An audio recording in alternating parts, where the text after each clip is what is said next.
ndabasuhuje mbahaye ikaze ku Ikamba Blooms TV, ni Sisi ugarutse kugira ngo muganire mu kiganiro cya Life Care, ubuzima bufite icyerekezo, ubuzima bufite icyizere, ubuzima bufite intego. Ndakwifuriza kugira ubuzima burabya, ubuzima butanga impumuro nziza ku bantu bagukikije.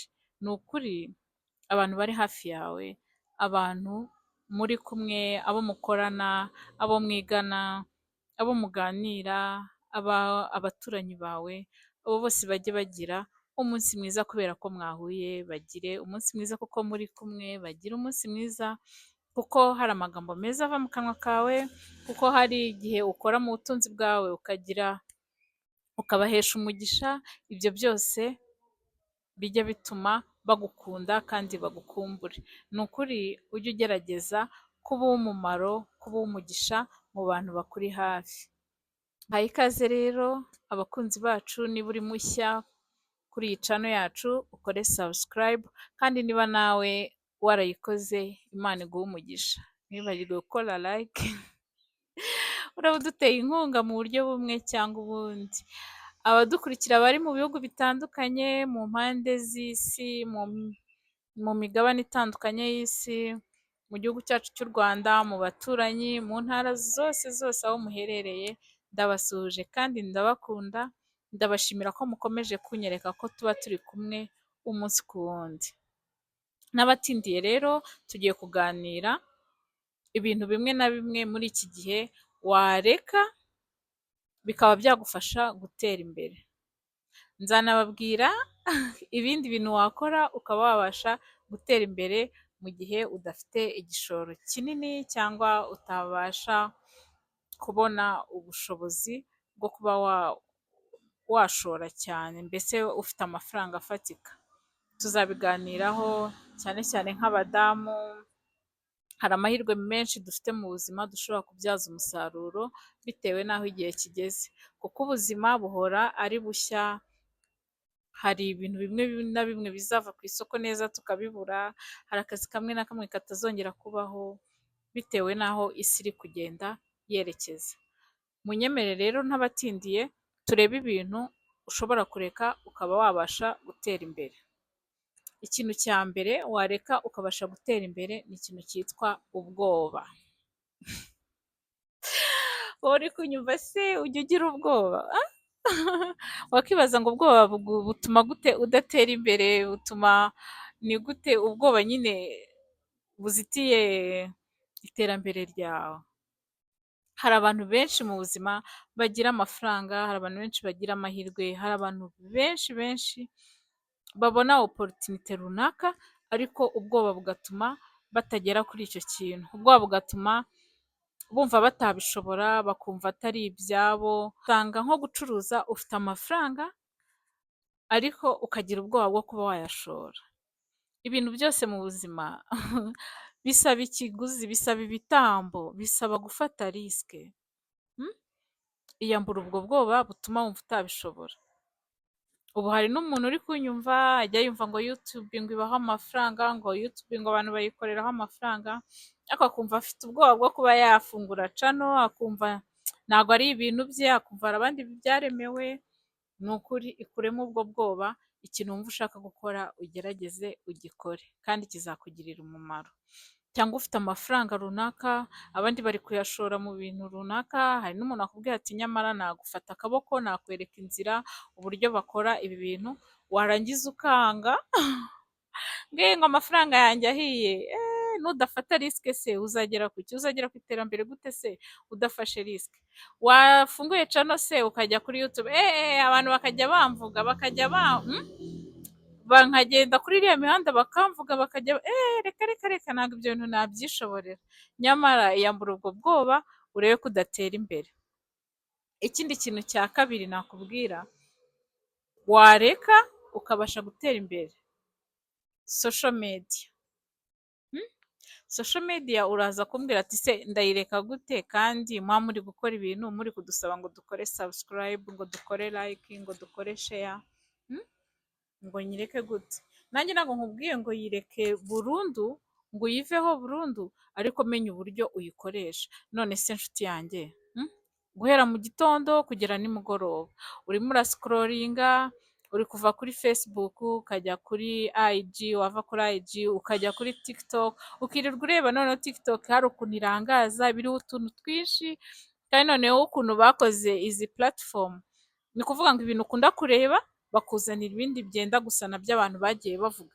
Abantu ukaba wavuga uti reka ndebe muri telefone iminota 30, ariko ni na myinshi, reka ndebe muri telefone akanya gato, bakomeza bakuzanira ibiri related n'ibyo ukunda kureba, ureba ureba ufungura n'akandi, ugenda n'ahandi byacitse, ugenda n'ahandi byacitse. Ni ukuvuga ngo social media yireke umwanya uyitaho, ushake ikindi kintu ukora.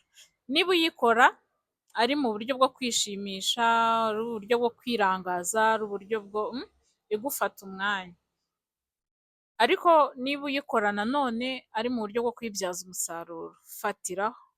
Biremera, birakora, birakunda, nzabaha ubuhamya nzababwira, ariko ni ibintu bikunda mu gihe uri kwibyaza umusaruro, ni amahirwe meza, ni ibintu bidasaba igishoro kinini, wabigerageza. Ariko niba ari ukwirirwa ubiriho gusa, byo guta umwanya, byo kwirebera amakuru yiriwe, ibyaraye, ibiri kuri X, ese ndabihuza gute n'ibiri kuri IG, ibiri kuri IG, kuri zino zose zihari. Nyamara buriya umukoroni ukuntu nyine bariya abantu badukoronije, bakabona bimwe byataye pose, bakabona nko kureba amafilime, muribuka hakiza ibintu byagasobanuye, ukuntu abantu birirwaga jya kumfatishiriza agafilme, jya kunshyiriraho, ugasanga umwanya munini gasobanuye amaseri biki, babona biriya bintu by'amafilime hari ukuntu byataye pose, ati reka dushyireho ibintu bya social media kabisa izadukorera umuti. Uzi ko hari nk'umuntu ubyukira kuri TikTok bukarinda bwira, igihe cyose wareba ugasanga ariho, kandi mu by'ukuri atanabikora nk'akazi, ari ukubikora gusa byo kurangara. Biriya nabyo ni ubukoroni.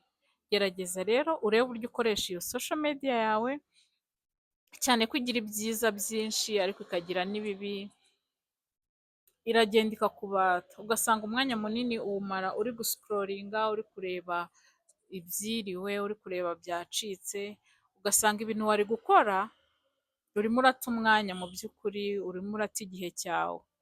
Nureka ubwoba ukareka social media, ikindi kintu wareka ukabasha gutera imbere ni ikintu cyitwa amadeni. Murabona hari uburyo uko tugenda mu iterambere, sisiteme nyine nazo ntabwo zitworohera, ugasanga hari ukuntu banki yawe yashyizeho uburyo ukurura amafaranga wiguriza, sinshaka kuvuga wenda bamwe na bamwe, cyangwa bano imirongo y'itumanaho ugasanga nayo yazanye uburyo ushobora kwiguriza, ugasanga uri imbata y'ayo madeni, umara kwishyura wongera, umara kwishyura wongera ukurura, umara kwishyura wongera ukurura, ugasanga nyine wabaye imbata y'amadeni mu by'ukuri. Wenda n'izo mbashije kuvuga, ariko ushobora no kwibona uri imbata y'amadeni, wenda mu bantu, ku mabanki, ahantu hatandukanye, ugasanga nyine umara kwishyura amafaranga yose ubonye, urishyura amadeni, wongera uhite wiguriza ako kanya direct.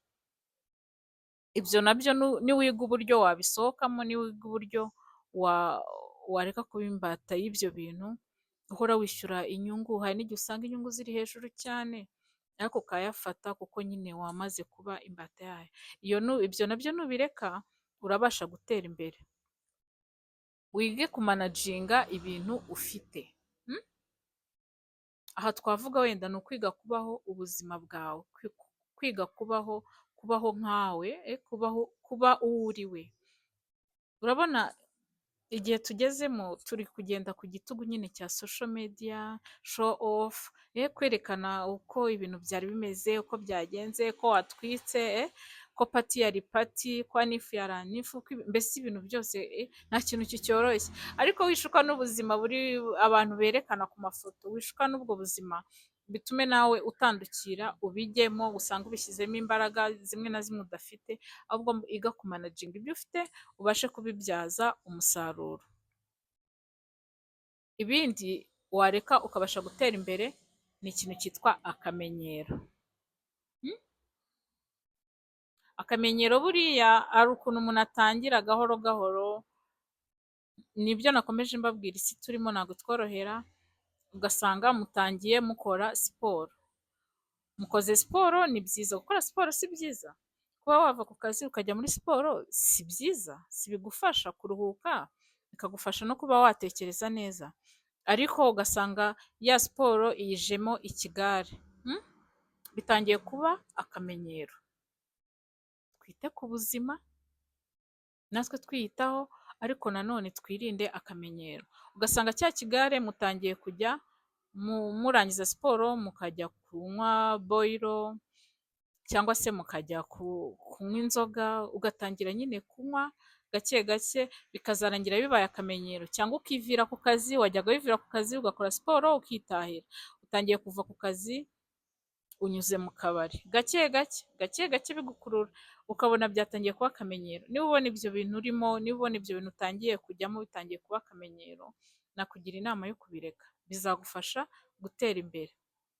Ikindi kintu wareka, sinkubujije gukora cyangwa gukorera abandi, ariko niba ubona utinze mu kazi k'abandi ufasha abo bantu kugera ku ntego zabo, wowe nta kindi kintu ufite ku ruhande cyagufasha kuba wabasha gutera imbere, cyagufasha kuba wabona amafaranga atari ya salere, ndakubwiye ngo iki ni cyo gihe cyo gutangira gutekereza ikindi kintu wakora, cyo kureka guta umwanya ufasha abandi kugera ku ntego zabo, kuko akenshi uko ufasha umuntu kugera ku ntego ze niko ibyawe bipfa, niko ibyawe bisigara inyuma, niko ibyawe ubyibagirwa, ukazasanga noneho za mbaraga, wa mwanya wari gukoresha nawe wiyitaho, wa mwanya wari gukoresha wemvesitisa nawe ibyawe ugatangira kubyitaho, ugasanga wowe umaze ukorera abandi.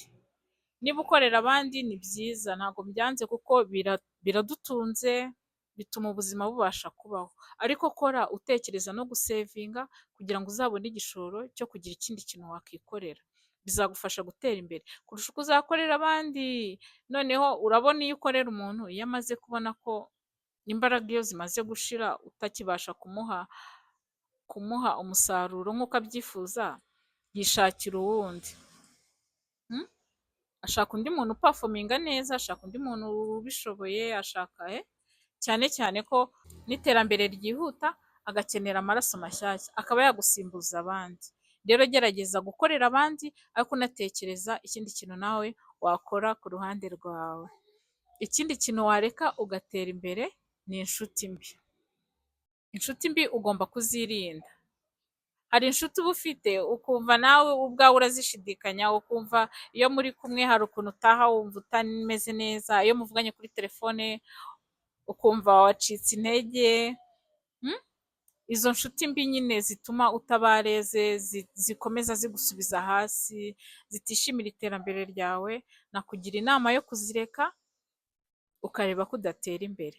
Reka inshuti mbi ubashe gutekereza ku mahirwe yawe mu buzima. Ikindi kintu kizagufasha gutera imbere, nukireka ukaba watera imbere, ni ugukomeza kubona ko abantu ari babi. Hari uburyo wishyiramo ko abantu ari babi, ukishyiramo ko aribo batumye hari ikintu utageraho, aribo batumye umera gutyo, ugahora ubakiza, wumva hari ibyo bakagombye kuba bagukorera cyangwa baragukoreye, umva nta muntu ugufite mu nshingano. Imana yarakuremye, hari abantu yagiye ishyira mu buzima bwawe kugira ngo bagufashe gutera intambwe, ariko ntabwo ugomba kubitwaza, ntabwo ugomba kwikorera abantu ngo wumve ko niba ufite abavandimwe bafite icyo bimariye, ngo wakabaye ngo nawe ngo baraguhaye igishoro ukaba ukora ibi n'ibi, aho ngaho uri kwibeshya, sibyo? Reka kwishyiramo ko abantu ari babi, ibyo bintu numara kubyikura mu mutwe uzabasha gutekereza neza, uzabasha gutera imbere. Wige kubana n'abo bantu, wige kubana n'abantu mu mahoro, wige kubana n'abantu utabishyiramo cyangwa utumva ko hari icyo bakugomba. Ibyo bizagufasha bitume nawe utera imbere. Kandi ikindi cyagufasha, wareka ukabasha gutera imbere uretse kwigereranya n'abandi.